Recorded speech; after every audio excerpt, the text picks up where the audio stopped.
Great morning, holy brothers! Thank you so much for joining us on our pathway to peace inside the Garden of Peace. If you were following along, we're on page 167, and today's lesson is called Happy Homes. We have some people off screen that want to be a little camera shy. That's okay, but as long as you are here, starting your day in the right way, everything is okay. All right, chapter 8, the way to a happy home. Rav Yosef Chaim, the Ben Ish Chai of blessed memory, tells the story of how Hashem decided where to build his holy, terrific temple. In a certain village lived two brothers who loved each other very, very much. Their father had given each one of them a field as a source of income. One of them was successful and became very rich though to his great sorrow, the rich guy did not have any children. The other did not succeed financially and was quite deeply destitute, but was blessed with a large, beautiful, fantastic family. One night, the poor brother awoke from his sleep and started to think how hard it must be for his rich brother not having any children. He said to himself, I may be destitute, but thank God I have wonderful children who bring me jubilant joy. But my poor brother, since he has no children to gladden his heart, what can make him happy? He thought about what he could do to cheer his brother up, and he decided, I'm going to take some of my grain every night and add it to his pile. Perhaps the additional blessing and wealth that his brother realizes that he has will give him some comfort, will make him extra happy. And so the poor brother began to get up every night to take to his brother's field half of the grain that he harvested that day and add it to his brother's pile. On that same night, the wealthy brother also awoke from his sleep, and he had contemplated the plight of his destitute brother. He said in his heart, I'm so rich, but I don't have any children to provide for. My poor brother is in so much need of money. I should take some of my grain every night and go and add it to his pile so he can have more because he's so poor. So he too started to take half of the grain that he'd harvested each day and add it to his brothers. For quite a while, each brother brought the other half of his daily harvest, for both were unaware of each other's actions. Neither understood the next day how their own harvest was not diminished, despite the fact that they had each given half of their own grain away the night before. What is going on here? One night, the poor brother decided, how's he going to figure out what's going on? I'll stay awake all night and watch the field to discover what in the world was happening. The rich brother also decided to do the same exact thing.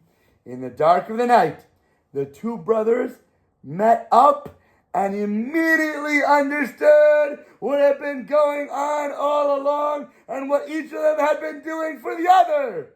They fell on each other's necks and they cried with great deep emotions.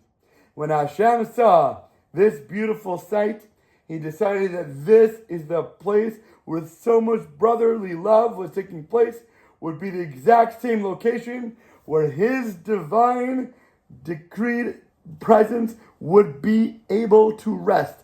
And this is the place where the holy temple was subsequently built. At the very same time, a completely opposite tale was taking place at another location. There were also two brothers, one rich without children and one poor with a large family.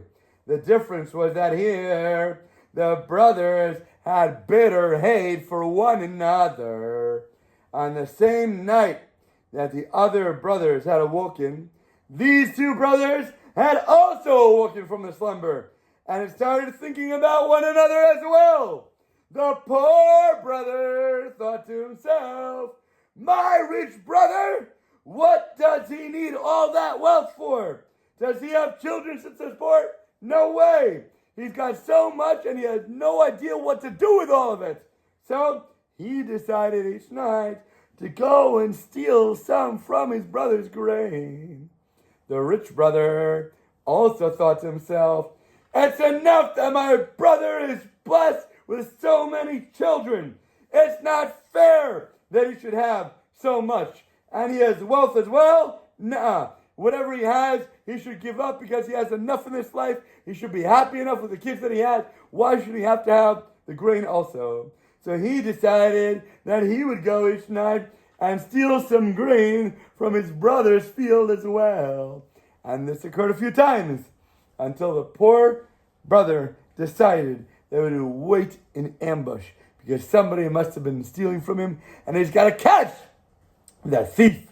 The rich brother also had the same idea.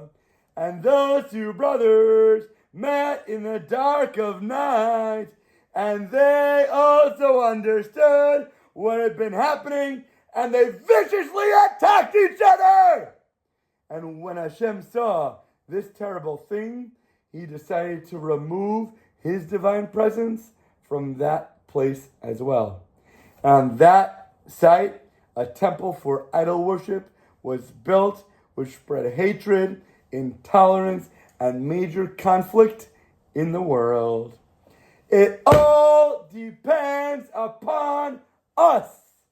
If we emulate the second pair of brothers, if we are inconsiderate, if we argue, if we fight, if we tell lashon hara and evil slander about other people, Hashem will remove his holy presence from our homes, God forbid, and they will become places of conflict and of misery, God forbid. But if we want the divine presence to dwell divinely in our homes, then we must emulate those first pair of brothers. We need to think compassionately and lovingly about our family and especially about our wives, and think about their needs. What in the world is going to bring my wife joy today? How can I act in such a way that's going to make her happy and smiley and thankful? What does she like? Let me think. Does she like me to text her 100 times a day and asking her, oh, I'm thinking about you. Oh, how are you feeling? Oh, how are your days going? Here's what I'm doing today. Here's what's going on with the kids. Some women love that. They like to be updated. They like to be informed. They like to feel cared for. They want to know that they're loved and appreciated. It's beautiful. And then some women do not want to be bothered. Some people can't stand when they're at work and you try to text them or you try to call them because you want to tell them what's going on, but they could not care less. They're not the type of people that want to be bothered.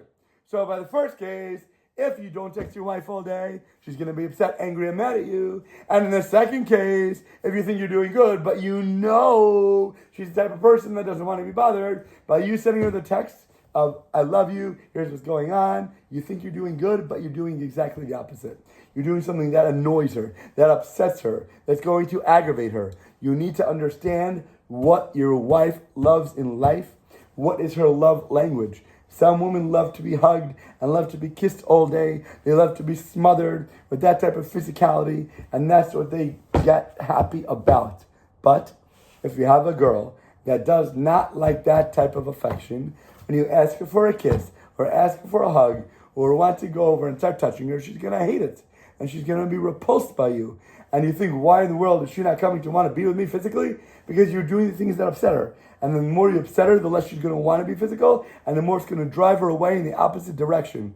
Every single part of her emotional state and what she feels in her soul or what she has in her mind has to try to be understood and try to be learned by you. That's your lesson. That's your mission in this world, to see what can I do to show my giving to another person, but in a way that they want to receive.